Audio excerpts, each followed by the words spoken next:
Ya, acá. Entonces, bueno chicos, buenos días. Una vez más nos volvemos a encontrar. Quien les habla es el doctor Víctor Sierra Barrientos, ginecólogo obstetra. Bueno, estoy empezando súper puntual porque anoche estuve de guardia y hace una guardia pesada. Tengo sueño. Y bueno, esperemos concluir de manera satisfactoria esta segunda sesión académica, ¿no? Bueno, entonces vamos a empezar y el día de hoy vamos a tocar básicamente el tema que habla sobre la importancia de la ecografía del primer trimestre. Bueno, recalcarles que este tema es básicamente algo que eh, muchos de repente no lo van a ver más adelante cuando decidan escoger una especialidad distinta a la ginecobstetricia, pero también recordarles que la ginecobstetricia es una rama muy amplia y de las cuales parten muchas subespecialidades, ¿no? En cuanto a las áreas clínicas y quirúrgicas. Y dentro, pues, de una de las subespecialidades está la medicina fetal, que se encarga básicamente de esta evaluación exhaustiva de la vida intrauterina del feto, ¿no? Entonces, con esta introducción, pues, vamos a empezar haciendo un recordaris de lo que hace algunos años atrás el profesor Kypros Nicolaides del King College en Londres sugirió cambiar la estrategia de manejo y de control de los embarazos durante todo el periodo que dure este tiempo, ¿no?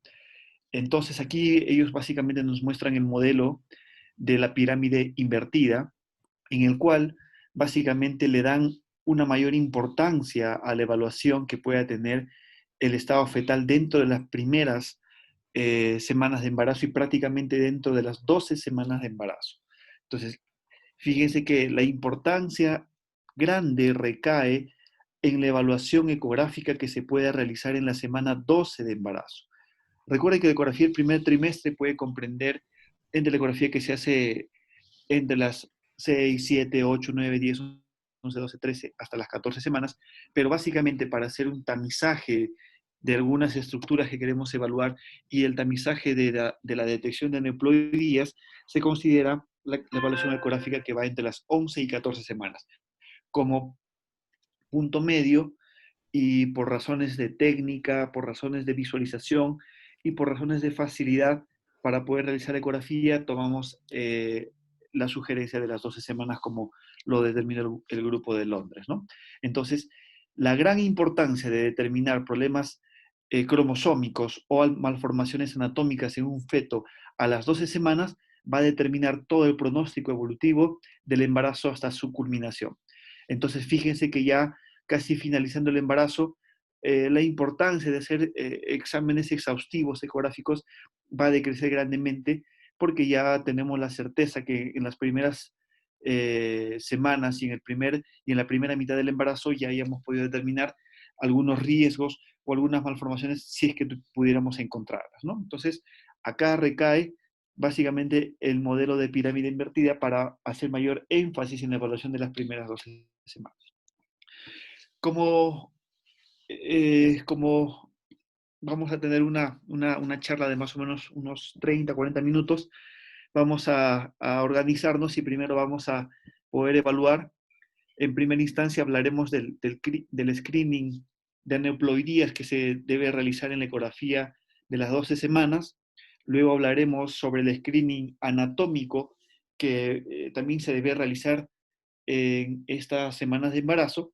Posteriormente hablaremos sobre el screening de preeclampsia y otras condiciones materno-fetales que tienen que ser también evaluadas en esta primera instancia para nosotros así poder tomar una determinación posterior.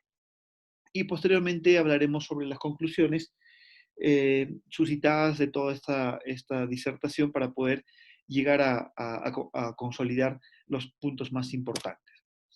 Bueno, entonces, para hacer el screening de aneuploidías, básicamente nosotros tenemos que regresar un poco en la historia y tenemos que recordar que más o menos para el año 1970, cuando recién se estaba teniendo estos primeros alcances de la ecografía, eh, llamada por algunos de la ecografía genética, en los años 1970, perdón, se podía observar que básicamente el riesgo de que una paciente pueda tener un feto con una afección de algún tipo de síndrome estaba asociado básicamente a la edad materna.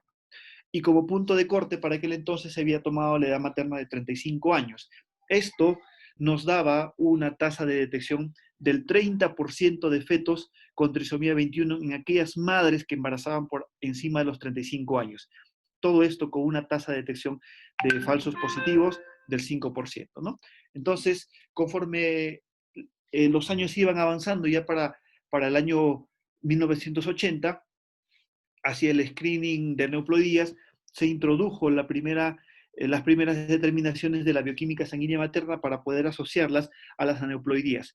Y fíjense que en el año 70, cuando solo tomábamos la edad materna, llegábamos a un 30% de detección, pero cuando con el advenimiento de la bioquímica sanguínea para el año 80 y el advenimiento de la fracción libre de la beta-HCG, el dosaje de la alfa-fetoproteína, el estradiol y la inhibina A, nosotros podíamos llegar a una tasa del 71% de fetos afectados con algún tipo de síndrome, llámense trisomía 21, 18 o 13 principalmente, ¿no? Todo esto con una tasa de falsos positivos del 5%.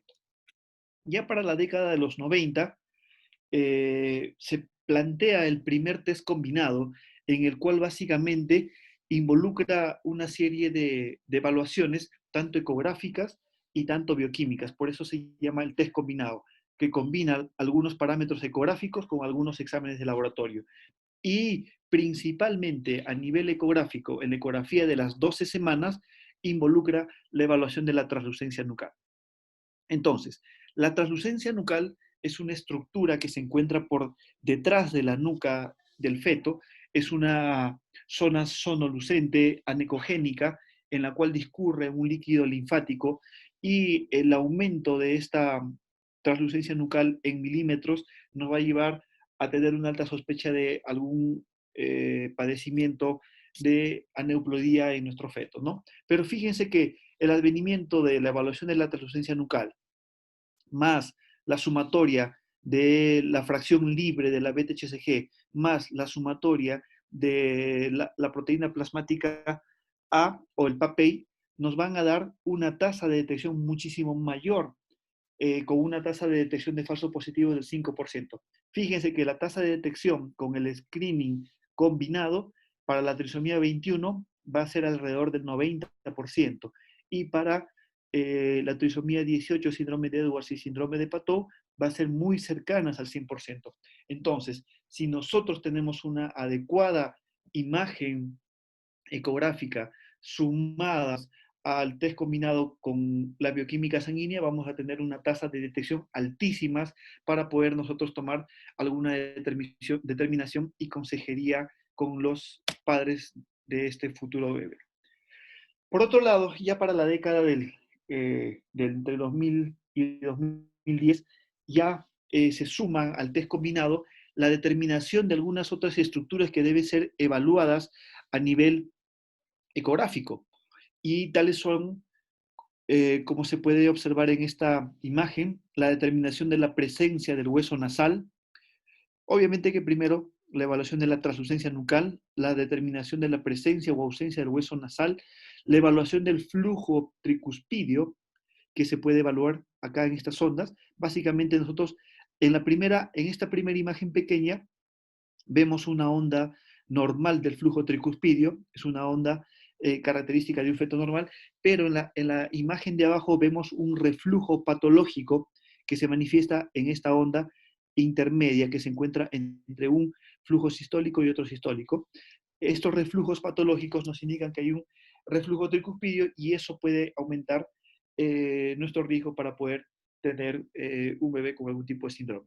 Por otro lado, también se ha acuñado la presencia de la evaluación del ductus venoso, que es una estructura vascular que se encuentra a nivel hepático y el cual hace un bypass a la circulación hepática y drena directamente sobre el seno venoso subdiafragmático. Esta estructura de 2 milímetros nos genera una onda ecográfica como si fuese una M, como pueden ver acá, y nosotros básicamente evaluamos la presencia o ausencia de la onda A. Entonces, esta onda tiene tres partes. Este primer pico es la onda S, este segundo pico es la onda D, y esta segunda onda es la onda A, que básicamente nos refleja la resistencia auricular al llenado auricular, ¿no? Entonces, cuando nosotros tenemos una onda A negativa o una onda A reversa, como se puede ver acá, estos puntitos reversos, también nos van a ayudar a tener mayor sensibilidad para la detección de problemas con síndromes. Y por otro lado, últimamente se ha añadido un nuevo examen de bioquímica sanguínea que básicamente está asociado a la trisomía 21 y es básicamente el denominado el placental growth factor, que más adelante del cual más adelante vamos a hablar. Entonces, si nosotros tenemos un test combinado a base de una bioquímica sanguínea, una translucencia nucal aumentada, la presencia de otros marcadores añadidos como el hueso nasal, el flujo tricuspidio y el ductus venoso alterados, nosotros vamos a tener una tasa de detección asociada a síndrome de Down, síndrome de Edwards o síndrome de Patou, más o menos aproximadamente del 97%. Fíjense que en la historia hemos ido avanzando de una tasa de detección del 30%, hemos pasado a una tasa de detección del 71%, luego alrededor del 90%, y cuando tenemos toda la evaluación completa vamos a tener una tasa de detección casi del 97% con una tasa de falsos positivos del 3%.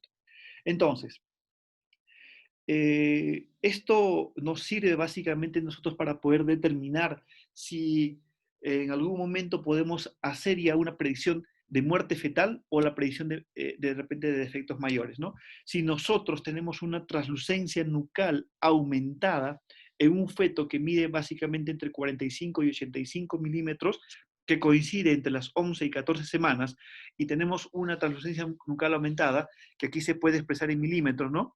Tenemos eh, una tasa, digamos, una translucencia nucal en 4 está asociada a un 2.5% de muerte fetal, una translucencia nucal que está en 6 tenemos un 10% de asociación a muerte fetal y así sucesivamente, ¿no? Y si tenemos una translucencia nucal que va, por ejemplo, en 3 milímetros, tenemos un 2.5 de riesgo asociado para la presencia de defectos mayores. Si tenemos una translucencia nucal de 6 milímetros, tenemos una tasa del 25% de poder encontrar algún defecto mayor en este efecto. Llámese defectos mayores como, por ejemplo, canal atrioventricular, presencia de onfalocele, gastrosquisis, paladar hendido, etcétera, ¿no? Fíjense que por otro lado, la presencia de la combinación de la fracción libre de la beta-HCG más el PAPEI básicamente nos van a dar una tasa de detección alrededor del 89-90% sumados a la transferencia nucal, como ya lo habíamos visto en este slide previo. Pero fíjense que si sumamos la fracción libre de la HCG y retiramos el papel y lo reemplazamos por el placental growth factor, también vamos a tener una tasa de detección básicamente del 89% para síndrome de Down. Pero, ¿a dónde quiero llegar con este reemplazo del papel por el placental growth factor? Esto es importante porque actualmente se ha determinado que el placental growth factor, aparte de que nos va a hacer la determinación del riesgo de síndrome de Down, nos va a estimar el riesgo de que la paciente pueda presentar algún cuadro de preeclampsia durante su embarazo, ¿no? Entonces, actualmente es preferible utilizar, si vamos a usar el screening combinado con la presencia de la bioquímica sanguínea, usar la beta-HCG libre más el placental growth factor, que nos va a ayudar a determinar si hay riesgo de aneuploidías o también nos va a ayudar a determinar el riesgo de preeclampsia asociado a este embarazo.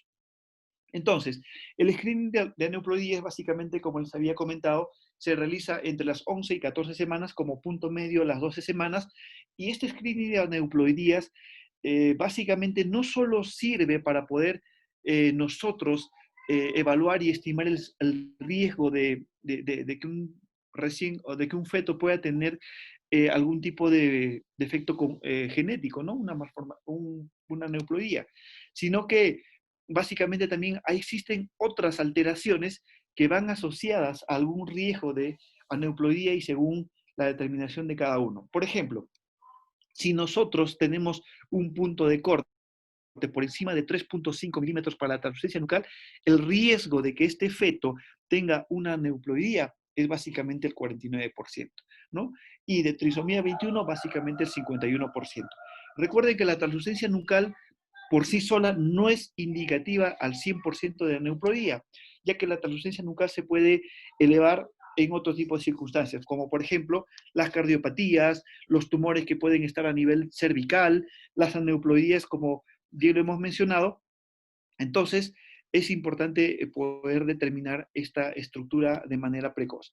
Por otro lado, también podemos nosotros evaluar esta patología que es la holoprosencefalia alobar, que es una patología que resulta básicamente de la falta de unión de prosencéfalo y nos va a dar la fusión de los ventrículos laterales a nivel del cerebro fetal, ¿no?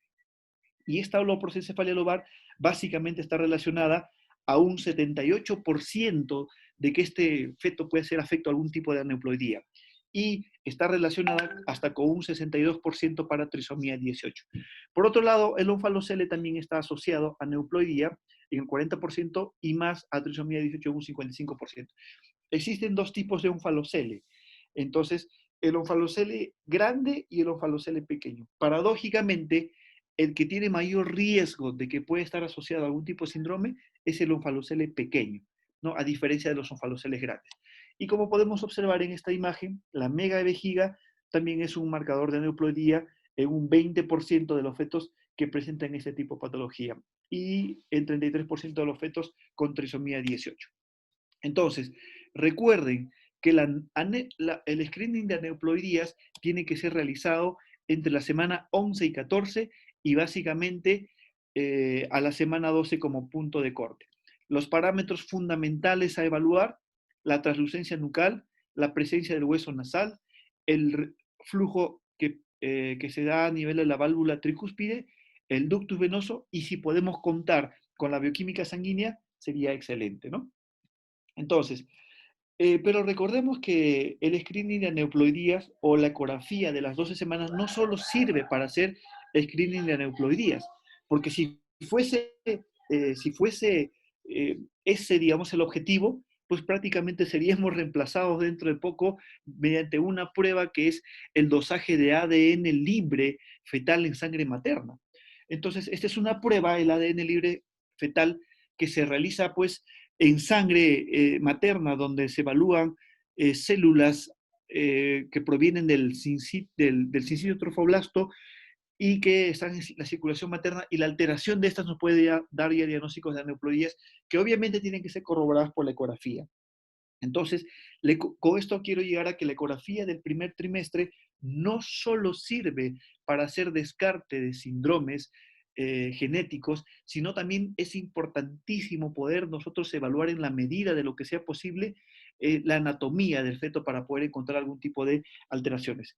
Entonces, para esto ya existen guías de manejo que están dadas por la ISUOC, que nos hablan bastante sobre la ecografía del primer trimestre, las técnicas ecográficas, incluso el advenimiento del Doppler ecográfico nos ha ayudado bastante a poder discernir ya desde etapas tempranas en el embarazo de algunos problemas anatómicos que puede tener este feto.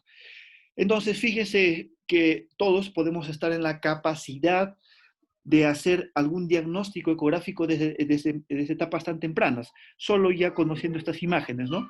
Por ejemplo, en esta primera imagen podemos evaluar una secuencia acránea exencefalia en el cual pues este feto carece básicamente de la calota craneana y esto, recordarles que la cránea exencefalia está asociada, no va asociado a problemas genéticos, básicamente son problemas anatómicos que pueden ir subsecuentes al mal aporte de ácido fólico en el embarazo, ¿no?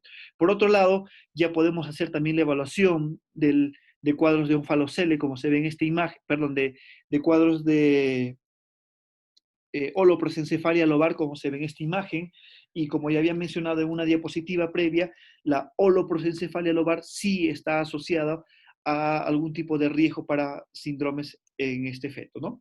También, pues, en etapas tempranas podemos hacer diagnósticos como por ejemplo en este feto de un onfalocele, como pueden ver ustedes acá, a nivel de la pared abdominal hay una protrusión de una masa que tranquilamente eh, podríamos evaluar sin ninguna dificultad y ya podríamos nosotros tener alguna mayor consejería con los padres, ¿no? Si nosotros vemos este tipo de patologías como un onfalocele o como una gastrosquisis que se ve acá, la diferencia entre uno y otro es que el onfalocele va recubierto de peritoneo y la gastrosquisis, los intestinos están flotando sin un recubrimiento de peritoneo, ¿no? Entonces, la, la importancia es que si nosotros vemos este tipo de cuadro, patología, primero, si estamos realizando una ecografía de repente en lugares de primera atención, de primer nivel de atención, podemos hacer una referencia oportuna. Segundo, que podamos no dejar, digamos, de pasar esta paciente y mandarla para su próximo control a las 20 semanas, sino que tendríamos que verla más antes, podremos volver a reevaluarla a las 16 semanas, pedirle un examen de amniocentesis para ver si está asociado o no a algún problema cromosómico, ¿no? Por otro lado, podemos ver también defectos a nivel cardíaco y también podemos ver acá, como en esta imagen nos muestra a nivel cardíaco, un canal atrioventricular completo que podría estar asociado a la presencia de alguna alteración cromosómica, ¿no? Entonces, esta es una vista del perfil fetal, donde básicamente se evalúan algunas estructuras, ¿no? Este círculo que podemos observar a nivel de cerebral vendría a ser, a representar el diencéfalo. Esta otra línea que se ve acá es el tallo cerebral llamado el brainstem. Esta segunda línea nos hace referencia al cuarto ventrículo y esta tercera línea vendría a ser ya la cisterna magna y aquí afuera el hueso, ¿no? El hueso occipital. En algunas patologías cerebrales ya se puede determinar inclusive desde las 12 semanas la presencia de un cuadro de espina bífida con solo ver la cabeza. Entonces, ¿qué es lo que sucede? Cuando nosotros vemos la cabeza y vemos un tallo cerebral sumamente aumentado y una cisterna magna totalmente colapsada, porque hay pérdida de líquido cefalorraquídeo hacia el amnios, se va a colapsar la cisterna magna y aparentemente el brainstem o el tallo cerebral se puede evidenciar como si tuviese mayor amplitud, ¿no? Entonces, desde etapas tempranas, solo viendo la cabeza podríamos hacer diagnóstico de espina bífida abierta en este tipo de casos, ¿no? Entonces, como les recordaba, en la medida de lo posible, si ustedes viendo estas imágenes o haciendo la revisión de algunos cuadros asociados, ya pueden hacer algún tipo de diagnóstico y así poder brindar una mejor orientación o una referencia oportuna de este tipo de pacientes.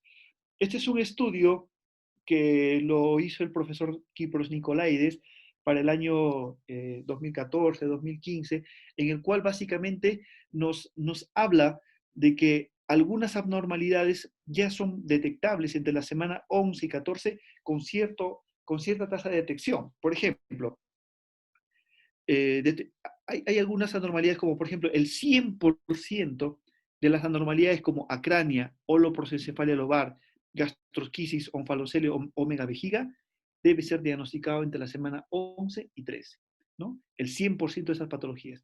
Entre un 25 y 50% podemos detectar defectos cardíacos mayores, anomalías en las extremidades, la presencia de hernia diafragmática, y bueno, eso va a depender mucho del expertise también del médico que realiza la ecografía, ¿no? Y menos del 10% en la ecografía entre las 11 y 13 semanas, en menos del 10% se va a detectar problemas de espina bífida, fisura palatina o defectos renales, básicamente por la complejidad de obtener las imágenes y por el conocimiento del mismo, ¿no? Entonces, cuando nosotros hacemos un primer plano para hacer la evaluación del tamizaje ecográfico del primer trimestre, por algunos llamados ecografía genética, tenemos que obtener un plano medio sagital donde podamos encontrar a un feto en una posición neutral, no tiene que estar muy encorvado ni muy alargado porque nos va a alterar la medición en la transferencia nucal. Y este es el plano básicamente que nosotros conocemos como el plano determinado o llamado como la longitud corononalga o longitud cráneo caudal. Entonces, en el cual nosotros evaluamos al feto, ¿no? Fíjese que en este primer plano ya nosotros podemos tener un pantallazo general de cómo está este feto y básicamente podemos ya ver el rostro mediante la visualización del hueso nasal, el maxilar superior, que esto está representado en esta línea blanca, la mandíbula con la presencia del mentón, podemos ver la frente y toda la integridad de la calota craneana, podemos evaluar la translucencia nucal, podemos ver en este primer plano la integridad de la pared abdominal en esta línea que se puede observar acá, podemos ya ver la vejiga, inclusive hasta podemos ver el tubérculo genital, ¿no? Que es esta pequeña estructura que nos hace determinar si este bebé va a ser un feto masculino o un feto femenino, dependiendo de la angulación que tenga este tubérculo. Bueno, así como un comentario muy extra, cuando el tubérculo genital está orientado por encima de 30 grados, se habla en relación a un feto masculino, y cuando el tubérculo genital está orientado en cuanto al plano sagital del bebé por menos de 30 grados, estamos hablando de un feto femenino, ¿no? Entonces, este primer pantallazo es importante.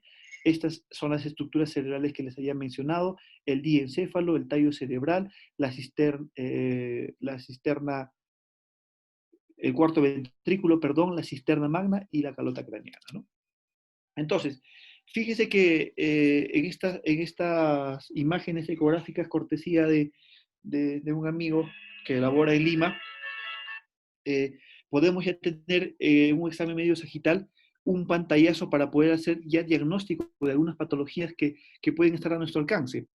Fíjense, en la primera imagen, un feto en posición neutra, donde se ven todas las estructuras que hemos visto en una imagen anterior de aspecto normal. En esta imagen, ustedes ven una alteración a nivel cerebral. Entonces, aquí ya estamos haciendo un diagnóstico de un feto que tiene un problema de acrania, exencefalia, enencefalia, ¿no? Por otro lado, en este feto vemos algo raro, ¿no? Acá, por ejemplo, no vemos esta estructura blanca que se menciona, que se ve en esta imagen, sino vemos que todo está oscuro, ¿no? Entonces, esto básicamente un feto con un cuadro de holoprosencefalia lobar.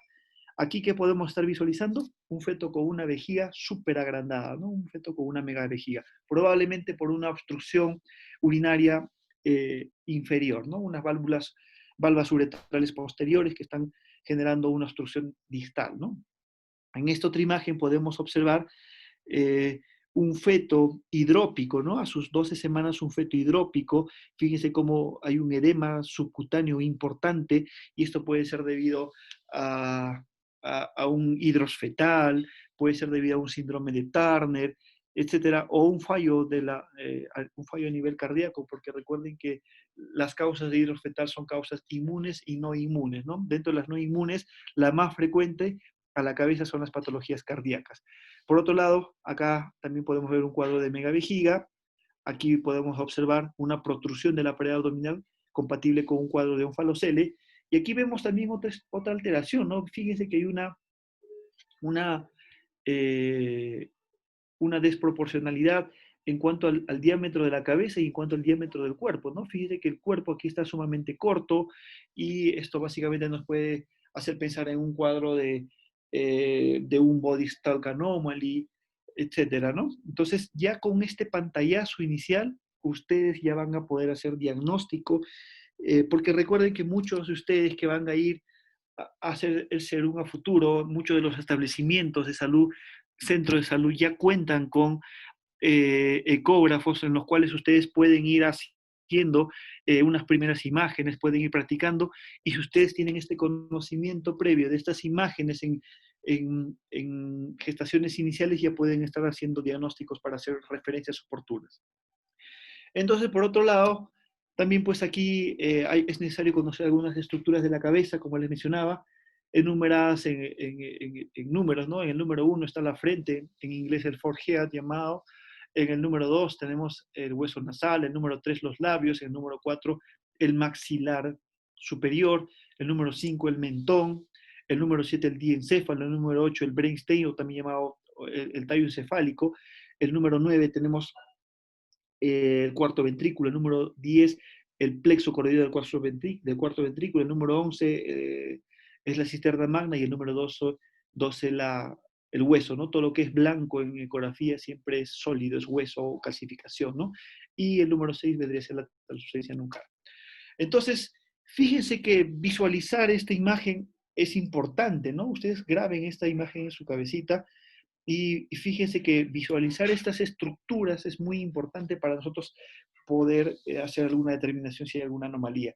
Para nosotros poder, o sea, aquí básicamente la clave de nosotros poder encontrar alguna alteración en alguna estructura que vayamos a evaluar es primero conocer lo normal. Si ustedes memorizan esta imagen y ustedes ven que esto es normal, y si encuentran a futuro algo como esto, ustedes van a decir, esto no está bien. Por más de que no lo sepan, por más de que no sepan cuál es el diagnóstico, ustedes ya van a tener la sospecha de que esto no está bien, o que aquí no encontramos el maxilar superior, ¿no? El paladar, como podemos ver acá, toda esta integridad, que es como así como un cuadrilátero, no lo podemos ver acá, ¿no? Igual en esta imagen también no se visualiza, y acá esta es una imagen normal, sí podemos visualizar. Entonces, cuando ustedes puedan memorizar las imágenes de la normalidad, va a ser prácticamente más sencillo que puedan detectar los cuadros anormales. Entonces, este es un signo, el signo del gap, para poder nosotros diagnosticar fisura palatina a las 12 semanas. Ha sido descrita por el chileno Sepúlveda en el año 2012, por Ravi Chawi en el año 2015 y por otros estudios que subieron posteriormente, ¿no? Entonces, fíjese que acá ya podemos hacer una presunción diagnóstica inicial de una fisura palatina, probablemente con un labio leporino con fisura palatina. Aquí la presencia de el maxilar está íntegro, pero evaluamos un estado de micrognatia, ¿no? Una mandíbula muy pequeña que se traduce en esta imagen, ¿no? Por otro lado, como les había comentado en una diapositiva anterior, los cuadros de espina bífida abierta también pueden ser diagnosticados solo visualizando la cabeza fetal, ¿no? Si nosotros podemos recordar estas imágenes como el tallo encefálico o diencéfalo, el brainstem o tallo encefálico, esto vendría a ser el cuarto ventrículo, la cisterna magna, ¿no? Básicamente, cuando nosotros tenemos problemas de espina bífida, por pérdida de líquido cefalorraquídeo, hay un colapso de el cuarto ventrículo, ¿no? Y la cisterna magna. Y se puede ver acá, la primera línea es el cuarto ventrículo, la segunda línea es la cisterna magna, y aquí pues al haber un colapso por la pérdida de líquido cefalorraquídeo, impresiona que el brainstem o el tallo encefálico se vuelve más grueso y hay un colapso de la cisterna magna y el cuarto ventrículo, ¿no? Junto a otros síntomas o signos ecográficos que ya se ven más adelante, como en la semana 20, como el signo de la cabeza en forma de limón o el signo de la banana a nivel del cerebelo, ¿no? Que son signos que nos ayudan a también determinar problemas de espina bífida o mielomeningocele, ¿no? Entonces, ya pasando a la evaluación anatómica sistemática, evaluando la cabeza fetal, nosotros tenemos que tener el primer corte ecográfico, que es el corte del diámetro biparietal, ¿no? Entonces, en este primer corte podemos evaluar la línea media, que se denomina también el falx cerebri, y al costado podemos evaluar unas estructuras que se denominan los plexos coroideos, ¿no? Los plexos, la ausencia de los plexos coroideos visualizados esta semana gestacional ya nos pueden ir orientando para un cuadro de holoprosencefalia. Entonces aquí vemos el cabum del septum pellucidum, el cuarto ventrículo, los pedúnculos cerebrales, aquí vemos la cisterna magna, igual en esta otra imagen, ¿no? Entonces es importante poder conocer estas imágenes normales para poder así tener la determinación de alguna patología. Ya para hablar de patología, reconociendo lo normal, como en estas imágenes, para hablar de patología, aquí pues tenemos un cuadro de holoprosencefalia donde hay fusión de los ventrículos laterales por ausencia de la separación del prosencéfalo. Aquí tenemos un cuadro de espina bífida visualizando el cerebro donde hay un colapso de la cisterna magna y se evidencia que no se puede distinguir la cisterna magna acá. Por otro lado, tenemos en la evaluación de la cabeza un cuadro de de encefalocele, en el cual hay una disrupción a nivel de la calota craneana, ¿no? Del hueso. Fíjese acá la integridad del hueso, pero aquí hay una disrupción de la continuidad de la calota craneana y hay una protrusión de un material, ¿no? Probablemente se trata de un encefalocele. También ya podemos evaluar algunas patologías letales como la distrofia tanatofórica, algunas triploidías, a nivel cerebral, ¿no? Entonces, básicamente evaluando este tipo de imágenes y comparándolas con una imagen normal, nosotros podemos llegar a una sospecha diagnóstica, ¿no? Por otro lado, a nivel, ya bajando un poco más, la visualización del corazón es muy importante a etapas muy tempranas, en las cuales podemos hacer algún tipo de diagnóstico, ¿no? Fíjese que en este corte coronal podemos ya visualizar un pulmón, el corazón y el otro pulmón, ¿no? Si nosotros encontrásemos dentro del pulmón una imagen negra, un círculo oscuro, otro círculo oscuro, imágenes, ya vamos planteando una sospecha diagnóstica, ¿no? Así no sepamos cuál es el nombre completo de la patología, ya podemos tener una aproximación que algo no anda bien. Entonces, para nosotros evaluar el corazón, utilizamos mucho la ecografía Doppler en estas semanas de embarazo, y donde nos muestra, por ejemplo, en esta imagen normal, la división normal, ¿no? Los flujos independientes de un ventrículo y el otro ventrículo, probablemente por la integridad del tabique interventricular, ¿no? Entonces, esto sumado a la orientación del corazón hacia el lado izquierdo nos habla de un corazón que tiene un desarrollo normal. En una imagen mucho más compleja de obtener, podemos evaluar la salida de la arteria aorta y la salida de la arteria pulmonar, que también son importantes visualizarlos en este tiempo de embarazo. Entonces, si nosotros vemos esta imagen y decimos que esta imagen es normal, y nosotros hacemos una ecografía y encontramos algo como esto, ya estamos sospechando de algo, ¿no? Porque no encontramos las dos líneas normales del corazón izquierdo y el corazón derecho. Entonces, si nosotros encontramos este corazón izquierdo que está funcionante, perdón, este corazón derecho y el izquierdo no está funcionante, podemos ya ir deduciendo que tenemos una hipoplasia de ventrículo izquierdo, ¿no? Si, por ejemplo, acá tenemos un ventrículo izquierdo normal, pero el derecho no está funcionando, podemos tener presencia de una hipoplasia de ventrículo izquierdo o una atresia de la arteria pulmonar, ¿no? Acá también podemos evaluar la presencia de un ventrículo único por la presencia de como un canal atrioventricular muy completo, ausencia del tabique interventricular. Aquí podemos evaluar la presencia o sospechar de una coartación de aorta. Inclusive podemos ya hacer diagnóstico de una patología de Epstein, ¿no? Que consiste en la atrialización del ventrículo eh, derecho, ¿no? En esta patología tan compleja. Entonces, fíjense que conociendo esto normal, ya podemos tener una evaluación posterior de algunas patologías. Por otro lado, si nosotros ya vamos bajando hacia la circunferencia abdominal, es importante que en el corte coronal nosotros podamos ver la burbuja gástrica o la cámara gástrica, ¿no? La cámara gástrica se ve oscura porque la cámara gástrica está conteniendo líquido. Y si nosotros vemos una cámara gástrica, indirectamente estaremos haciendo la disquisición de que el esófago está permeable. Por lo tanto, el esófago está dejando pasar líquido y está ingresando al estómago y por lo tanto se visualiza la cámara gástrica. Si nosotros no llegáramos a visualizar la cámara gástrica en este plano, tendríamos que descartar dos cosas. Uno, que puede estar en el tórax para hacer diagnóstico de hernia diafragmática, o dos, que está ausente. Y si estaría ausente sería básicamente por atresia esofágica. Por otro lado, tenemos que observar en esta segunda imagen la integridad, ¿no? De la entrada del cordón. Recuerden que en la entrada del cordón es donde podemos observar el abultamiento en caso de onfaloceles, o al costado eh, la presencia de un cuadro de gastrocrisis con los intestinos que están saliendo por el costado del ombligo, ¿no? Entonces es importante también visualizar la entrada del cordón.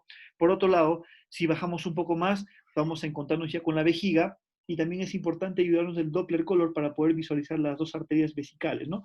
Estas arterias vesicales, recuerden que vienen de las arterias umbilicales que ingresan y cambian de nombre a nivel vesical. Visualizando la vejiga y las dos arterias vesicales, nosotros ya estamos haciendo diagnóstico de que los dos riñones también están presentes, ¿no? Si encontramos una arteria umbilical única o arteria vesical única, es un marcador blando para cromosomopatías, habría que buscar la presencia de algún tipo de malformación asociada, o habría que descartar la presencia de agenesia renal unilateral.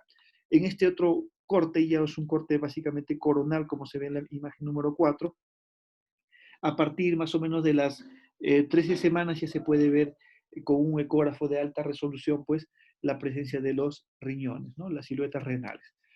Los defectos más comunes en la pared abdominal, el onfalocele, como les había mostrado en la imagen anterior, ¿no? Onfalocele, el estómago aquí elongado por la distensión del onfalocele. Esto sería casi lo normal con la entrada del cordón normal. Y aquí podemos ver un cuadro de gastrosquisis. Cuando ustedes vean esta imagen, así como unos cuernos de reno o como unas salchichas que van flotando por el abdomen, cerca del abdomen y en el líquido amniótico, tengan una alta sospecha de que están ante un cuadro de gastrosquisis. Por otro lado, ya para finalizar la evaluación anatómica, es importante ver también la vejiga, ¿no? Y la megavejiga y el tamaño vesical es importante. Nosotros empezamos a considerar y hablamos de megavejiga cuando la vejiga tiene una longitud máxima por encima de 6 milímetros, ¿no? Pero si tenemos una megavejiga entre 6 y 14 milímetros, como que nuestra consejería cambia. Por ejemplo, ¿no? Si yo tengo una megavejiga que va entre 6 y 14 milímetros, podría yo hablar con el paciente y decirle, ¿sabe qué? Hay que revaluar a su paciente, es un cuadro entre leve y moderado, probablemente pueda tener una resolución espontánea y hay que volver a revaluar en un mes para ver cómo va el desarrollo de esa vejiga. Pero si tenemos una vejiga grande que va por encima de 16, 15, 16 milímetros, ya pues esto prácticamente podría estar asociado a un cuadro de obstrucción distal, ¿no? Como valvas uretrales posteriores. Pero si tenemos una vejiga entre 6 y 14, podría tener una resolución espontánea. Es por eso que es importante volver a citar a la paciente dentro de un mes. Entonces, los riñones, como les había mostrado, se ve una vista coronal, evaluables a partir de las 12 semanas, 13 semanas, perdón, o con una longitud coronal por encima de 65 milímetros, ¿no? Si por A o B no podríamos ver los riñones, el Doppler color nos podría orientar a ver la disposición de las arterias renales, ¿no? Entonces, si las arterias renales están presentes, obviamente que también los riñones lo van a estar. La columna es también importante visualizarla, la vamos a ver en un plano sagital y es importante aquí ver dos estructuras importantes. Uno, esta estructura blanca que viene suprayacente a la columna vendría a representar la piel. Entonces la piel es importante visualizarla porque esto nos va a determinar si existe un cuadro de gastrosquisis abierto en el cual la piel se encuentra comprometida, ¿no? Y en el otro plano es importante visualizar la distribución de la columna vertebral para ver si hay un cuadro de escoliosis o la presencia de una hemivértebra que puede estar alterando esta alineación normal, ¿no? Por otro lado, es importante también ver las extremidades. Es suficiente en el primer trimestre con ver la presencia del fémur, los dos huesos de la pierna, tibia, peroné, y la disposición del pie, ¿no? Básicamente el pie como máximo tiene que formar un ángulo de 90 grados entre el pie y la pierna, y lo mismo con el brazo, ¿no? El conteo de los dedos y ya se reserva para ecografías mucho más avanzadas en alrededor de las 20, 24 semanas. Bueno, entonces con esta diapositiva quería mostrarles básicamente qué es lo que actualmente se hace, ¿no? Recuerden que la ciencia va avanzando. Los equipos de ultrasonografía, conforme avanza, van evolucionando y cada vez se van haciendo muchísimo mejores y la resolución ya se puede ir mejorando muchísimo, ¿no? Y esto básicamente es un estudio que se publicó el año 2018 en el cual nos dice que podemos tener la detección sonográfica de anormalidades fetales antes de la semana 11 de embarazo. Fíjense cómo la ciencia va avanzando, ¿no? Y con equipos, pues, de alta gama podemos ya tener la determinación de algunas patologías, ¿no? Como por ejemplo, este es un embarazo gemelar donde se ve un feto de aspecto normal y otro feto afectado con un tipo de patología que se llama la secuencia TRAP, al cual cursa básicamente con malformaciones, ¿no? Ya en este embarazo de 11 semanas se puede ir determinando la presencia una holoprosencefalia alobar a nivel cerebral y fíjense en esta figura también se puede determinar la presencia de la vejiga, ¿no? Esa es la vejiga, está en B, significa bowel, en la vejiga tiene una comunicación con el cordón umbilical, lo cual está determinando un quiste de cordón umbilical por la persistencia del uraco, ¿no? y que posteriormente en una ecografía de mayor tiempo, de 13, 14 semanas, se confirma la misma evaluación que se ha podido determinar en las 11 semanas. Entonces, la ciencia avanza, la tecnología avanza, los medios avanzan, los exámenes empiezan a hacerse cada vez más comunes. ¿Qué nos toca a nosotros? Capacitarnos. Cada vez estar a la vanguardia mediante la lectura, mediante cursos, para poder así estar, digamos, al nivel de lo que hacen todo el mundo, ¿no? Bueno, por último, vamos a hablar rápidamente del screening de preeclampsia y otras condiciones materno-fetales que son importantes determinar también esta edad gestacional. Entonces, la predicción de la preeclampsia básicamente se realiza en este primer trimestre y nosotros, como médicos, tenemos que tener la capacidad de hacer la determinación del riesgo a priori. ¿Qué significa esto? El riesgo a priori se identifica en una paciente evaluando las características maternas, la historia médica y la historia obstétrica. Si nosotros tenemos una paciente con alto riesgo a priori, tenemos que pasar a hacer algunas evaluaciones adicionales, como medir biomarcadores, como por ejemplo medir la presión arterial, evaluar el Doppler de las arterias uterinas, y así podríamos modificar este riesgo a priori que tiene la paciente y estimar un nuevo riesgo. Entonces, por ejemplo, ¿no? ¿Qué características maternas podemos encontrar con un riesgo a priori? Por ejemplo, si la paciente es de una raza determinada, si la paciente tuvo un antecedente de preeclampsia severa en su embarazo anterior, si la paciente tiene alguna comorbilidad asociada a cuadros de preeclampsia, como por ejemplo hipertensión arterial crónica, problemas renales, problemas inmunológicos, diabetes, etcétera. Y estos riesgos que ya son determinados mediante la evaluación de los biomarcadores, podríamos nosotros modificar y estimar un nuevo riesgo para poder tener una acción mediante la administración de algún fármaco que a continuación voy a señalar. Entonces, para la predicción de la preeclampsia se utiliza básicamente el modelo de supervivencia, donde se utiliza la campana de Gauss. Si nosotros evaluamos en la población general, que no tiene ningún factor de riesgo a priori determinado, básicamente casi el 98% de la población va a desarrollar un cuadro de preeclampsia alrededor de las semanas 54 a semanas 56 de embarazo. Pero un embarazo no dura hasta estas semanas de embarazo, ¿no? No dura hasta la semana 54. Pero si la paciente tiene factores de riesgo, lo que hacen los factores de riesgo es desplazar la campana de Gauss hacia la izquierda. Y esto nos va a determinar que los factores de riesgo de una paciente nos determine que casi el 60% de pacientes puedan cursar con un cuadro de preeclampsia que va entre las 32, 36 y máximo hasta las 40 semanas. Fíjense que la adición de los factores de riesgo nos desplaza esta campana de Gauss y nos hace poder tener episodios de preeclampsia mucho más antes, ¿no?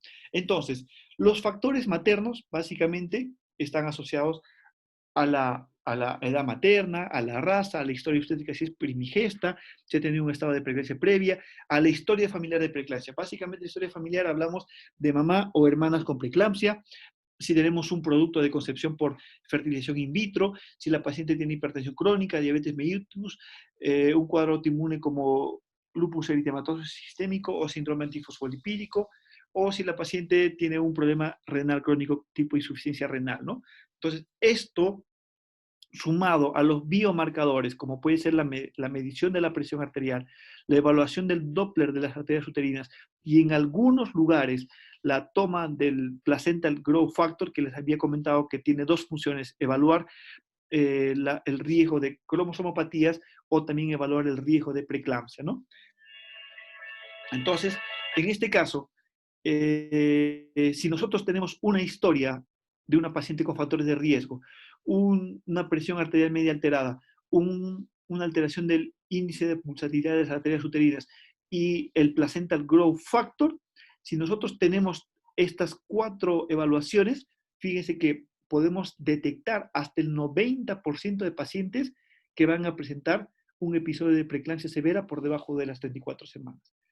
Hasta esto con una tasa de falsos positivos del 10% y hasta un 75% de pacientes que van a tener un cuadro de preeclampsia severa por debajo de las 37 semanas. Pero doctor, vivimos en un país en vía de desarrollo, no tenemos a la mano el dosaje de placental growth factor, perfecto. Si no lo disponemos, fíjese que que la sumatoria de factores maternos, y esto ustedes lo pueden determinar fácilmente.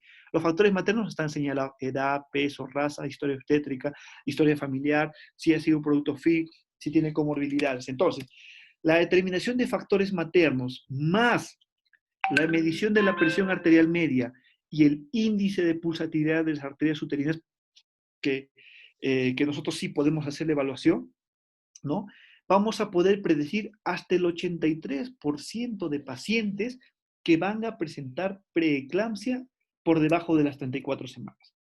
Hasta un 70% de pacientes que van a tener preeclampsia por debajo de las 37 semanas. Y hasta un 45% de pacientes que van a presentar preeclampsia por encima de las 37 semanas. Con esto, quiero llegar a decirles que si nosotros a las 12 semanas estamos prediciendo un riesgo alto de que esta paciente tenga el 83% de presentar preeclampsia antes de las 24 semanas, nosotros hagamos una intervención. Y la intervención básicamente está asociada a la administración de aspirina. La aspirina de dosis bajas, que idealmente debe ser administrada debajo de las 16 semanas para tener un efecto terapéutico mucho más adecuado. La dosis varía de país a país, básicamente por la disponibilidad de fármaco. Algunos utilizan 75 miligramos, otros utilizan dosis de 81 miligramos, pero la aspirina más común que hay en el Perú es la de 100 miligramos. Así que respuestas válidas pueden ser de 81 o 100 miligramos para nuestro medio, ¿no? Entonces, recuerden que la aspirina se tiene que iniciar desde las 10 semanas hasta la semana 36 o hasta una semana antes del parto, ¿no? Con total seguridad, ya que la aspirina de dosis baja no va a generar alguna alteración en cuanto a la agregación plaquetaria y no vamos a tener mayor riesgo de sangrado si la paciente da un parto por cesárea o un parto por vía vaginal. Y bueno, ya para finalizar, vamos a hablar un poco de las conclusiones. Recuerden que la ecografía del primer trimestre se tiene que realizar entre la semana 11 y 14. Idealmente, el punto medio es la semana 12. Recuerden que estas edades gestacionales de 11 y 14 concuerdan con la medida de un bebé que mide entre 45 y 84 milímetros. Esas son las medidas que más o menos coinciden con 11 y 14 semanas. Y segundo, que nosotros no solo tenemos que hacer un screening de aneuploidías, porque si solo vamos a hacer el screening para descartar aneuploidías, rápidamente vamos a ser reemplazados por el dosaje de ADN libre fetal en sangre materna, sino que nosotros también, en la medida de nuestras posibilidades y capacidades, debemos de hacer el screening anatómico. Y para eso, básicamente, pues, influye que nosotros tengamos que estar constantemente capacitados, tenemos que estar haciéndonos una auditoría en cuanto, digamos, a nuestras evaluaciones ecográficas para poder ver si estamos haciendo la evaluación correcta.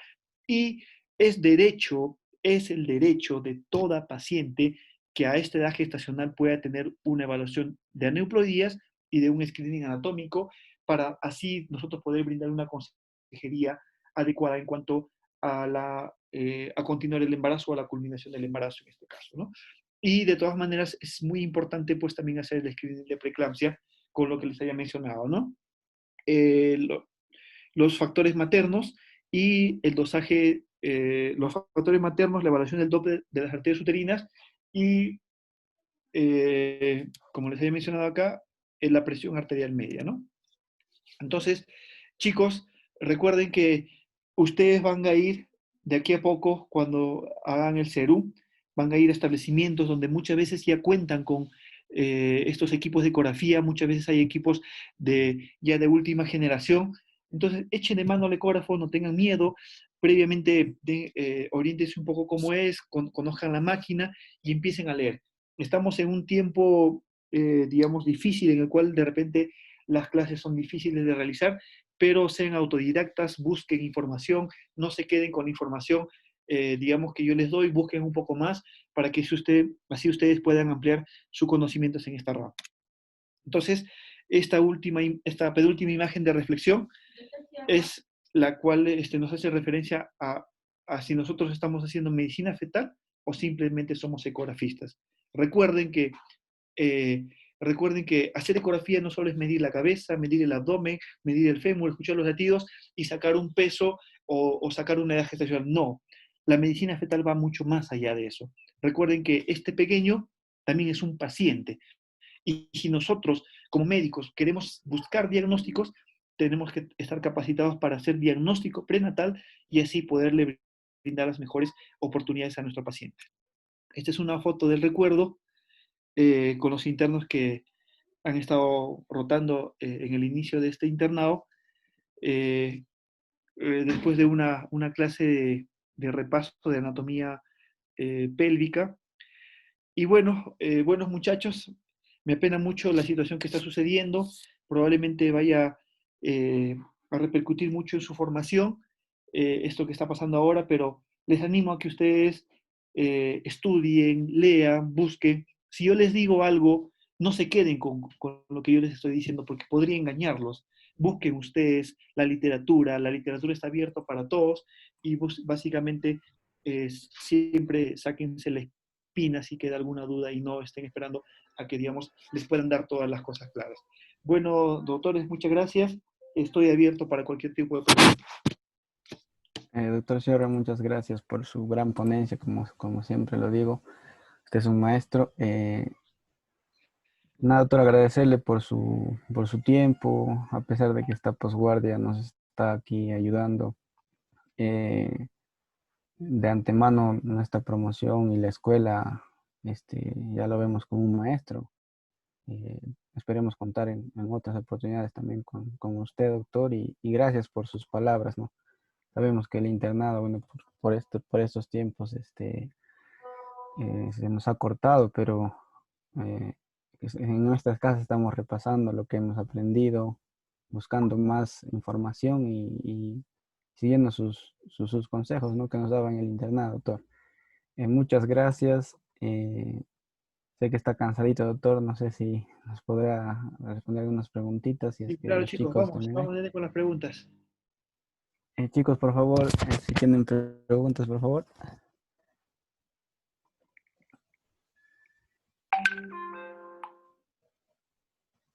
Chicos, por favor, alguna pregunta, si es que hay, por favor.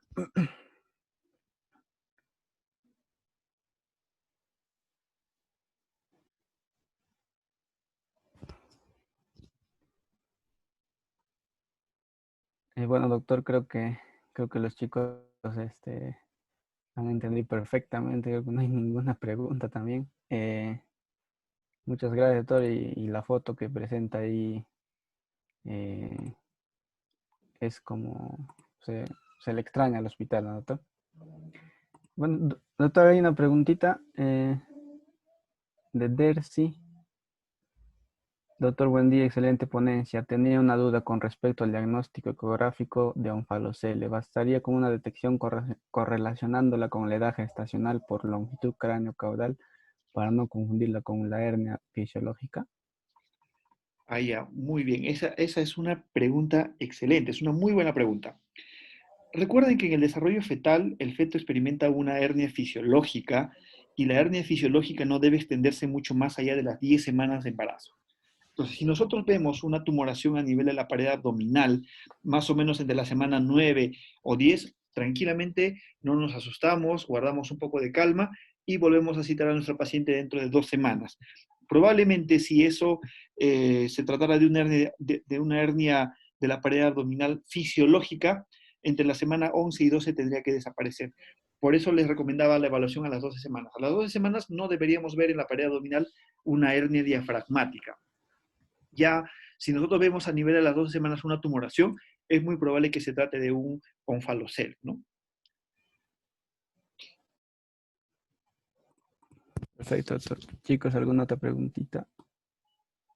Aquí, doctor, la compañera Keiko pregunta, ¿cuál sería el paquete mínimo para ofrecer a una gestante añosa? Ya, entonces recuerden que toda paciente por encima de los 35 años tiene un 30% adicional de riesgo para síndrome de Down, ¿no? Entonces, a este tipo de pacientes se le hace básicamente su ecografía del primer trimestre, también conocida por algunos como ecografía de tamizaje genético, que incluye básicamente la evaluación de un feto en longitud cráneo-caudal en una imagen medio sagital y básicamente evaluamos como primer marcador la translucencia nucal, ¿no? La translucencia nucal, si la translucencia nucal está normal, el riesgo de que este bebé tenga un síndrome, ya sea síndrome de Down, Edwards o Patau, ya digamos es muy bajo, ¿no? Y ya no habría tanta necesidad porque su cuadro se cataloga como un cuadro de bajo riesgo. Ya no habría la necesidad de hacer toda la evaluación adicional. Muchas veces queremos evaluar el hueso nasal, el ductus venoso, el flujo tricuspidio, pero si de repente no estamos entrenados adecuadamente, podríamos, digamos, en vez de ayudar, podríamos generar, digamos, mayor confusión, ¿no? Y esto, digamos, no es lo recomendable. Entonces, si nosotros ya tenemos una paciente que tenga 40 años y encontramos una translucencia nucal y un hueso nasal, para mí es suficiente. Y eso probablemente no va a determinar que este bebé está yendo bien en cuanto al tema de síndromes. Para ya hacer otras evaluaciones más exhaustivas, sí, pues hay que ver el corazón, para ver temas de malformaciones propiamente dichas, pero no asociadas a síndromes, ¿no? Pero translucencia nucal y hueso nasal nos van a dar una tasa de detección muy alta, ¿no? Muchas gracias, doctor, por sus respuestas, muy claras. Bueno, creo que ya no hay más preguntas, doctor Sierra. Entonces, te estaríamos culminando por hoy, doctor. Listo. Bueno, Muchas bueno, gracias, chicos. Espero cuál, digamos, va a determinar muchas veces el tema de que ustedes hagan una referencia oportuna o, digamos, todavía puedan esperar a un poco más con esa gestante en su establecimiento de salud, ¿no? Gracias, me despido. Que tengan un buen día, chicos. muchas gracias, doctor.